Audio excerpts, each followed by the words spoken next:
வணக்கம் and welcome to 1008 soil project. Kulim Mera estate Sri Mahamariamman ஆலயத்துக்காக 1008 கோவிலேருந்து ஒரு பிடி மண்ணை திரட்டிக்கிட்டு இருக்கேன். இன்னைக்கு பஹாங் எக்ஸ்பெடிஷனில் கேமரன் ஹைலண்டில் டே நம்பர் 1 பதிவு நம்பர் 3 இருக்கோம். இந்த இடத்துலேருந்து அதாவது ஸ்ரீ முன்னீஸ்வரர் ஆலயம் ஜலன் லிம்பா தானாரத்தா கேமரன் ஐலண்ட்லேருந்து ஒரு பிடி மண் எடுக்க வந்திருக்கேன். 889வது ஆலயம் மிக விசேஷமான ஒரு ஆலயம் தான். ரொம்ப அழகான காம்பவுண்டில் செஞ்சுருக்காங்க. இந்த எல்லையிலேருந்து புத்தம்மன் ஆலயத்திலேருந்து ஒரு பிடி மண் எடுக்கிறதுக்கு எனக்கு அனுமதியும் கிடச்சிச்சு. இந்த வேலையில் டெம்பிள் மேனேஜ்மெண்ட்டுக்கு நான் நன்றிகளை தெரிவிச்சுக்கிறேன்.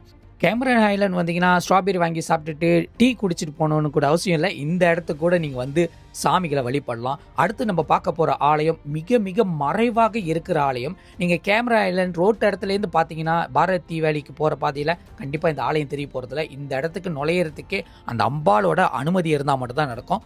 கென்யா குணா அண்ணன் தான் இந்த ஆலயத்துக்கு என்னை கூட்டிகிட்டு போயிருந்தார். ஸோ அப்போது இந்த இடத்துல ஒரு நாகம்மன் ஆலயம் இருக்குது. அதில் சிறப்பான ஒரு விஷயம் என்னென்னா, இங்கே வந்து மழை நீர் அதாவது ஊற்று நீர் வரும். அந்த ஊற்று நீர் நேராகவே குடிக்கலாம்.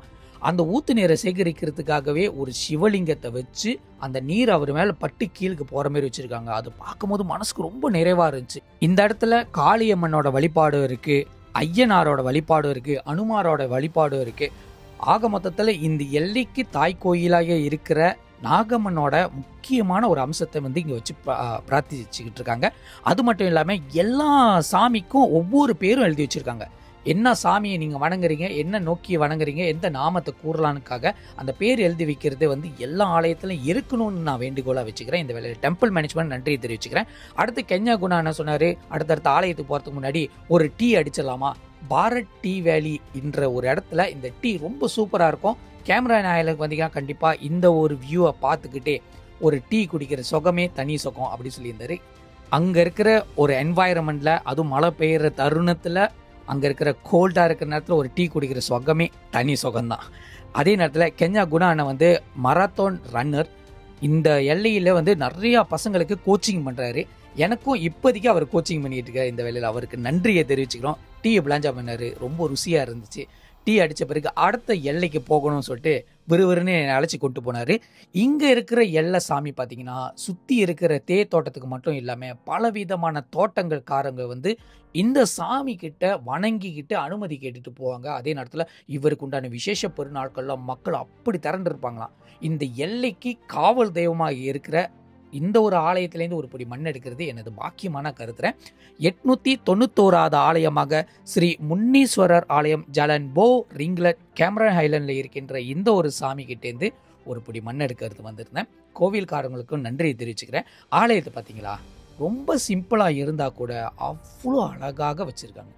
ரொம்ப அருமையாக இருக்குது. அதோட கூஸ்பம் சொல்ல வார்த்தையே இல்லை.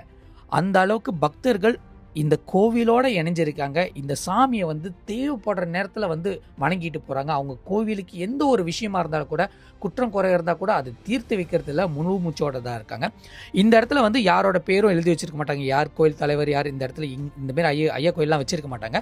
யார் வேணால் எப்போ வேணால் நீங்கள் சாமி கும்பிட்டுட்டு போகலாம், நீங்கள் விளக்கேற்றிட்டு போகலாம், நீங்களே ஆராதனை படிக்கலாம், இது உங்கள் தெய்வம் அப்படின்னு சொல்கிற மாதிரி தான் எல்லாமே ப்ரொஜெக்ஷன் இருக்கும். இந்த வேலையில் டெம்பிள் மேனேஜ்மெண்ட்டுக்கு நான் நன்றியை தெரிவிச்சுறேன்.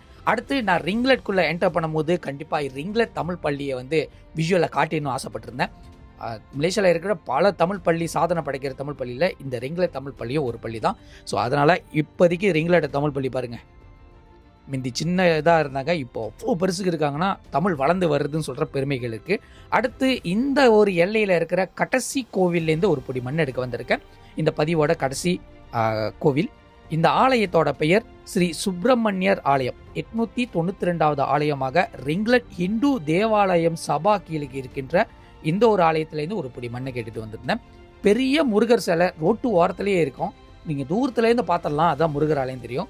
நான் வர நேரம் வந்து கோவிலை வந்து சுத்தம் பண்ணி கழுவி பூஜைகளுக்கு ரெடி ஆகிட்டு இருந்தாங்க. நான் அடுத்தடுத்துக்கு எல்லைக்கு போகிற வாசி முருகர்கிட்ட அனுமதி கேட்டுட்டு, கோவில்காரங்கிட்ட அனுமதி கேட்டுட்டு, கோயிலில் இருந்த பூசாரிக்கிட்ட அனுமதி கேட்ட பிறகு அவங்களோட ஸ்தல விரிச்ச மரத்துலேருந்து ஒரு பிடி மண் எடுத்திருந்தேன்.